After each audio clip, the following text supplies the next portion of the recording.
આણંદમાં ક્ષત્રિય સેના દ્વારા શિક્ષણ ક્ષેત્રે ઉત્કૃષ્ટ સિદ્ધિ મેળવનારા 531 તેજસ્વી વિદ્યાર્થીઓના સન્માન સમારોહનું આયોજન સરદાર પટેલ હોલ ખાતે કરવામાં આવ્યું હતું। કાર્યક્રમમાં શિક્ષણ મંત્રી અને મહેસૂલ મંત્રી સહિતના મહાનુભાવો ઉપસ્થિત રહ્યા હતા। મહેમાનોએ વિદ્યાર્થીઓનું સન્માન કરી તેમના ઉજ્જવળ ભવિષ્ય માટે શુભેચ્છાઓ પાઠવી હતી।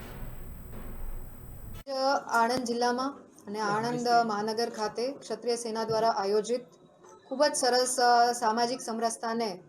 પ્રતિપાદિત કરતા સરસ્વતી સન્માન કાર્યક્રમમાં ઉપસ્થિત રહેવાની તક મળી, જેમાં મારી સાથે માન્ય મંત્રી શ્રી સંજયસિંહભાઈ મેડા, માન્ય પૂર્વ ધારાસભ્ય શ્રી તેમજ ભારતીય જનતા પાર્ટીની સંગઠનની પૂરી ટીમ અને ક્ષત્રિય સેનાના કાર્યકર્તાઓ દ્વારા લગભગ 550 કરતાં વધારે વિદ્યાર્થી બંધુ ભગિનીઓને અને વિવિધ ક્ષેત્રમાં જેમણે ખૂબ જ સરસ રિમાર્કેબલ રિઝલ્ટ અને સમાજ ઉત્થાનનો કાર્ય કરી અને સમાજમાં નામ રોશન કર્યું છે, ત્યારે એવા તમામ વિદ્યાર્થીગણને તેમજ ભાઈઓ અને બહેનોને ખૂબ હૃદયપૂર્વકના શુભકામના અમે અમારા માધ્યમથી પાઠવીએ છીએ। આવનારા સમયમાં આ સમાજ ઉત્થાનના કાર્યક્રમમાં ક્ષત્રિય સેના એમના કાર્યકર્તાના માધ્યમથી, સંગઠનની શક્તિના માધ્યમથી સમાજ ઉત્થાનના કાર્યો કરી ઉત્તરોત્તર પ્રગતિ કરે અને આ જ રીતે યુવા પેઢીને માર્ગદર્શિત કરવાનું કાર્ય કરે તેવી હાર્દિક શુભકામનાઓ પાઠવીએ।